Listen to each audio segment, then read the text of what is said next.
PCC అధ్యక్షురాలు షర్మిల దూకుడు పెంచారు. అన్న వైఫల్యాల ఆయుధంగా ఆమె పోరాటానికి సిద్ధమయ్యారు. ఈ పోరాటానికి ఢిల్లీని వేదిక చేసుకున్న షర్మిల అనంతరం గల్లీ పోరాటాలకు సైతం ప్రణాళికలు సిద్ధం చేసుకున్నారు. 2019 ఎన్నికల్లో ప్రత్యేక హోదా హామీతోనే జగన్ అధికారంలోకి వచ్చారు. ఈ 5 ఏళ్లలో ప్రత్యేక హోదా సాధించకపోగా కనీసం హోదా ఇవ్వాలని ప్రధాని మోదీని నోరు తెరిచి గట్టిగా అడగలేకపోయారు. కాబట్టి అన్నపైన హోదా అస్త్రాన్ని ప్రయోగించాలని పార్లమెంటు సమావేశాల నేపథ్యంలో ఢిల్లీ వేదికగా పోరాడాలని షర్మిల నిర్ణయించినట్టు సమాచారం. ఆమె 2వ తేదీ వరకు దీక్ష కూర్చోనున్నట్లు కూడా తెలుస్తోంది. గురువారం నాటికి పీసీసీ వర్కింగ్ ప్రెసిడెంట్లు, ఉపాధ్యక్షులు, ప్రధాన కార్యదర్శులు, కార్యవర్గ సభ్యులు, డీసీసీ అధ్యక్షులంతా హస్తిన రావాలని ఆమె పిలుపునిచ్చారు.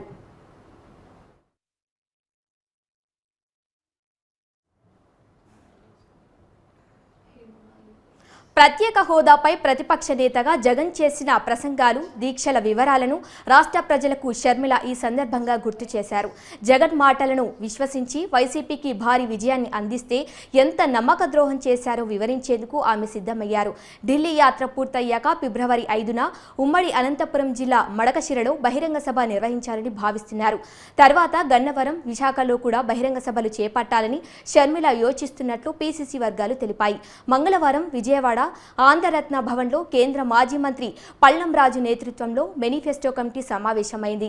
ఏఐసీసీ ఎస్సీ ఎస్టీ విభాగం చైర్మన్ కొప్పుల రాజు, జేడీ శీలం సహా 17 మంది సభ్యులు హాజరయ్యారు.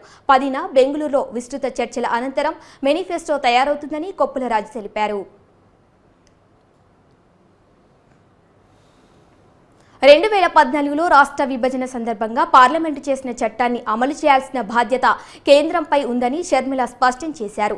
10 ఏళ్ల క్రితం నాటి ప్రధాని మన్మోహన్ సింగ్ పార్లమెంటులో విభజిత ఆంధ్రాకు ప్రత్యేక హోదా సహా ఇచ్చిన హామీలను నెరవేర్చాలంటూ ప్రధాని మోదీకి మంగళవారం ఆమె లేఖ రాశారు. 5.5 కోట్ల ఆంధ్రుల హక్కు అయిన ప్రత్యేక హోదా అమలు, జీవనాడి పోలవరం నిర్మాణంతో పాటు అసంపూర్తిగా వదిలేసిన హామీలను బడ్జెట్ సమావేశాల్లో రాష్ట్రపతి ప్రసంగంలో పొందుపరచాలని కోరారు. చట్టంలో ఎన్నో వాగ్దానాలు చేసి 10 ఏళ్లైనా కనీసం రాజధాని కూడా లేని దుస్థితిలో ఆంధ్రప్రదేశ్ ఉండటం బాధాకరమని తెలిపారు.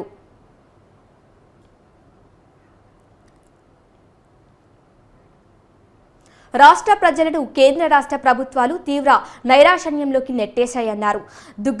Dugarajapatnam port, Kadapa steel plant, Visakha railway zone, Kalahandi, Bundelkhand తరహాలో రాయలసీమ, ఉత్తరాంధ్రకు ప్రత్యేక ప్యాకేజీ, విశాఖ చెన్నై పారిశ్రామిక కారిడార్, నూతన రాజధాని నిర్మాణం లాంటివన్నీ అసంపూర్తిగానే మిగిలిపోయాయన్నారు.